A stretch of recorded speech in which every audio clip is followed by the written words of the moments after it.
Pumanaw na ang television producer, dating kongresista at media executive na si Romeo Nonong Garcia Aloshos nitong linggo, August 2, 2026 sa edad na 85. Kinumpirma ang malungkot na balita ng kanyang anak na si Seth Frederick Bullet Aloshos sa pamamagitan ng isang pahayag na ibinahagi sa social media. Sa kanyang mensahe, sinabi ni Bullet ang ganito: "It is with profound sorrow and heavy hearts that our family announces the passing of our beloved father, Romeo Nonong Garcia Aloshos." Kasabay ng anunsyo, inilabas din ng pamilya ang schedule ng burol. Ibuburol ang mga labi ni Aloshos sa The Heritage Park sa Taguig City mula August 3 hanggang August 5 bago ito dalhin sa Dapitan City, Zamboanga del Norte, kung saan ipagpapatuloy ang kanyang burol mula August 6 hanggang August 12, 2026. Sa ngayon, wala pang inilalabas na opisyal na detalye ang pamilya hinggil sa sanhi ng kanyang pagpanaw. Sa kanyang tribute, inilarawan ni Bullet ang kanyang ama bilang isang mahusay na leader, media executive, visionary at mapagmahal na padre de pamilya.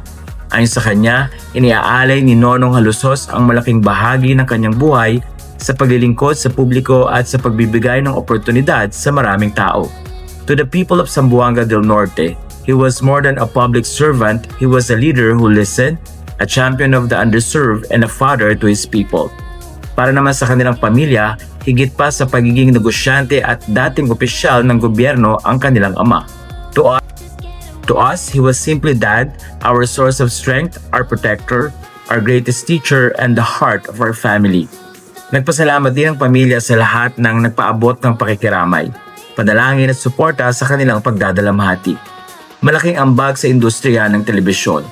Bago pa ang deklarasyon ng martial law noong 1972, naging television producer si Aloshos ng ABC at ABS-CBN.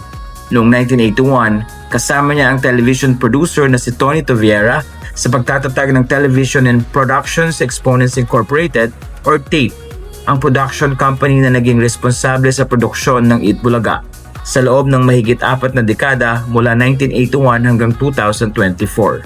Dahil dito, kinilala si Aloshos bilang isa sa mga personalidad na naging bahagi ng kasaysayan ng longest-running noontime show sa Pilipinas.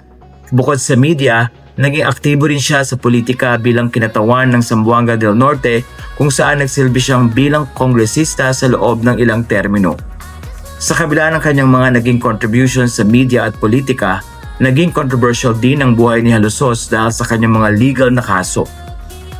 Noong 1997, siya ay inaresto at nahatulan sa Makati Regional Trial Court ng 2 bilang ng statutory rape at 6 na bilang ng acts of lasciviousness at pinatawan siya ng reklusyon perpetua para sa bawat bilang ng nasabing kaso. Noong 1998, inilipat siya sa New Bilibid Prison upang pagsilbihan ng kanyang sentensya. Bagamat muli siyang nahalal bilang kongresista noong 1998 at 2001, pinagtibay ng Korte Suprema ang kanyang hatol sa mga desisyong inilabas noong 2001 at 2002. Dahilan upang tuluyang matapos ang kanyang karera sa politika at mawala ng karapatang humawak ng anumang posisyon sa gobyerno. Noong 2007, binawasan ang kanyang sentensya sa pamamagitan ng executive clemency at noong 2009 ay pinalaya siya matapos mabawasan pa ang kanyang sentensya dahil sa good conduct time allowance matapos magsilbi ng humigit kumulang 11 taon sa bilangguan. Sa pagpanaw ni Romeo Nonong Aloshos, muling nabigyang pansin ang kanyang naging makulay at kontrobersyal na buhay. Sa isang banda, kinikilala ang kanyang naging ambag sa industriya at ng telebisyon at sa paghubog ng ilang mahalagang programa sa bansa. Sa kabilang banda, nananatiling bahagi ng kanyang kasaysayan ang mga legal na kasong humantong sa kanyang pagkakakulong. Habang nagluluksa ang kanyang pamilya at mga kaibigan, inalala rin ng marami ang kanyang naging papel sa media, negosyo at politika, mga larangang nagmarka sa kanyang pangalan sa kasaysayan ng Pilipinas.